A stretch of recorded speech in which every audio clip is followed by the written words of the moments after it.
দেখেন সেটা আরো আগে থেকে এই ঘটনাটা শুরু। আমার যা মনে হয় রুজ ভাই যেটা বললেন আমি তার সাথে একমত, এবং উনি অনেক স্পষ্ট যে কথাগুলো বলেছেন। এই ১-১১ করার জন্য কিন্তু ওই ১-১১ দিয়ে শুরু করে নাই, তারও কয়েক বছর আগে থেকে এটা শুরু হয়েছে। সেটার পরে আজকে পর্যন্ত আপনি বলেন যে বাংলাদেশের রাজনীতি কি কোনো সুষ্ঠুভাবে সম্পন্ন হয়েছে?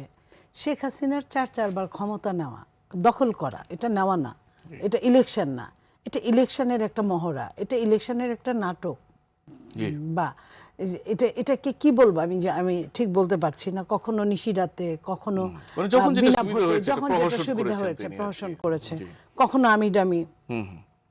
এই যে নির্বাচনগুলো, এগুলো কিন্তু সব ১-১১ ফলাফল। ১-১ যদি কারণ যদি হয়ে থাকে যে ভিত্তিটা দিয়েছিল হয়তো, হ্যাঁ ১-১ ফলাফল, এই ঘটনাটা কিন্তু দেশনেত্রী বেগম খালেদা জিয়ার সাথে হতে পারতো। ওনাকেই কিন্তু আগে অফারটা দিয়েছিল যে তুমি যদি ইনডেমনিটি দাও, তুমি যদি আমরা যা বলি তার কিছুটা শোনো, তাহলে তুমি ক্ষমতায় আসবে। তার মানে যেই ক্ষমতায় আসতো সেই ৩-৪ বারই থাকতো। এই আলোচনাটা তখন খুব ছিল আর কি। হ্যাঁ, এবং এইভাবেই তাকেও বিএনপি কেও হয়তো বা পালিয়ে যেতে হতো, বা বিএনপি তো পালানোর জায়গাও ছিল না, কারণ প্রতিবেশী তো 3 দিকেই একটা দেশ। বিএনপি কোথায়?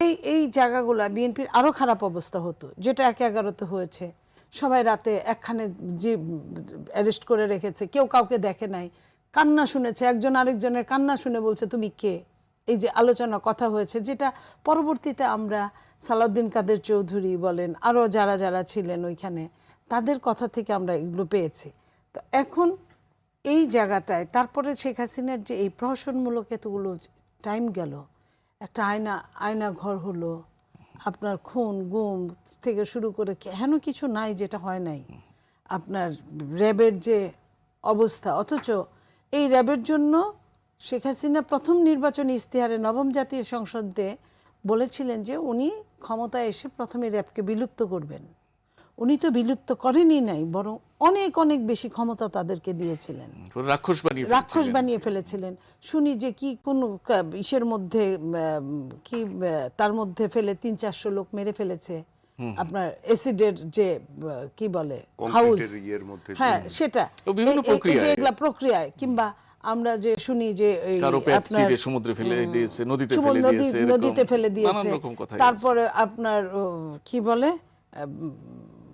ইট পুরানোর কারখানা, আপনার সেখানে পুড়িয়ে মারা হয়েছে অনেক, ইটের ভাটাতে।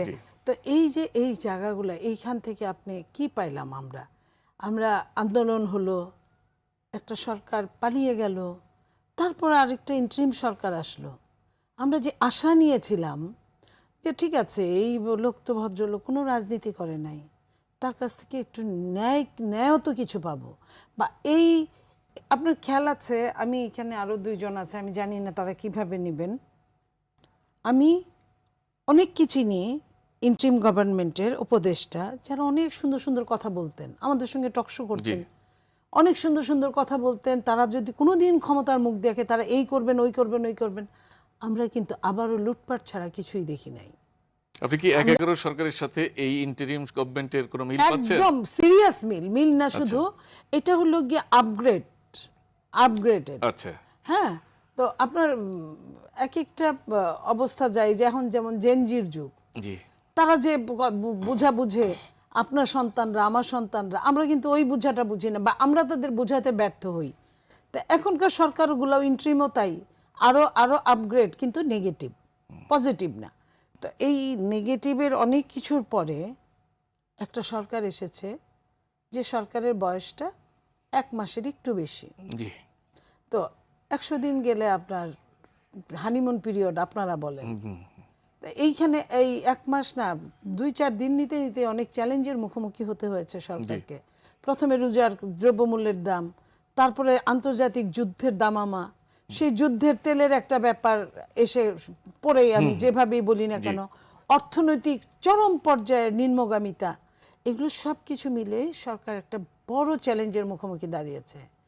এই বড় চ্যালেঞ্জ গণতন্ত্রকে টিকাতে হলে, এবং এখনো যে কথাটা বলে, আমি যদি বলি ইন্টারিম সরকারের যে উপদেষ্টা, একজন উপদেষ্টা কিন্তু ইতিমধ্যেই 1 দিন 2 দিন আগে বলে ফেলেছে ডিপ স্টেট কাকে বলে, কারা কারা তাদেরকে কি কি লোভ দেখিয়েছিল, তারা কেন কেন কি করলো, এই যে এই জায়গাটা থেকে আমার মনে হয় আমরা কি ভালো আছি না আমরা আরো আপনার বলতে পারি ভালুকের গুহা থেকে বাঘের গুহায় পড়লাম বা আড়ালে আরো কোনো আরো ষড়যন্ত্র আরো আছে কিনা? ষড়যন্ত্র আছে কিনা।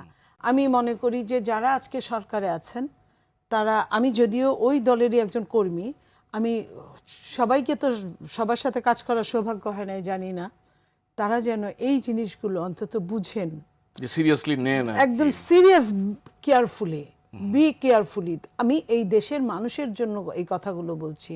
এই দেশের মানুষ যদি সম্পদ হয়, এই দেশের গণতন্ত্র যদি আমার আপনার অধিকারকে প্রতিষ্ঠিত করে, তাহলে এই দুইটা কাজের জন্য তারা যেন একদম মন প্রাণ দিয়ে কাজ করে। নইলে একটু এদিক ওদিক হলে পিচ্ছিল জায়গা, এত বেশি পিচ্ছিল। কারণ আমরা যেটা শুনেছি যে সরকার ইলেকশন নির্বাচন হওয়ার 3 দিন আগে বেশ কিছু চুক্তি হয়েছে, যেটা আমরা ভাষা ভাষা শুনছি জানছি। এখন ধরেন চুক্তি হয়েছে যে চুক্তির সাথে বর্তমান সরকারের কোনো রিলেশন নাই, জি, কিন্তু সাফার করার ক্ষেত্রে কিন্তু সরকার এবং জনগণ বা সবাই সেগুলো যদি মনে দেশবিরোধী করবে। চুক্তি হয়ে থাকে তো বাস্তবায়নের দায়িত্ব তো এসে পড়বে সরকারের কাঁধে। সেটাই। এবং এই সরকার কতটুকু সেই লুটটা নিতে পারবে, সেই লুটটা নেওয়ার জন্য বাংলাদেশের জনগণ কতটা সরকারকে সহযোগিতা করবে এবং বিরোধী দল কতটা সহযোগিতা করবে। দেখেন আমার পাশের দেশ পর্যন্ত যে কোনো জাতীয় সংহতির ব্যাপারে, জাতীয় কোনো প্রবলেমের ব্যাপারে তারা কিন্তু সরকারি দল তারা বিরোধী দল এক একসাথে হয়ে বসে যায়। যায় আর কি। উন্নত দেশগুলো তো হয়ই, যেটা তাদের ইকোনমিক্যাল অবস্থা আমাদের চেয়ে খুব বেশি যে ভালো তা কিন্তু না, কিন্তু তারা কিন্তু ওই জায়গায় কিন্তু এক হচ্ছে। তাহলে আমরা কেন হতে পারবো না? আমাদের বিরোধী দলকে বুঝতে হবে, আমাদের রাজপথের বিরোধী দলকে বুঝতে হবে, আমাদের ডান বাম আপনার মধ্যপন্থা সব মিলে এই জায়গায় দেশপ্রেমের জায়গায় একতাবদ্ধ না হলে আমাদের যে কোনো মুহূর্তে স্লিপ কাটা সম্ভব।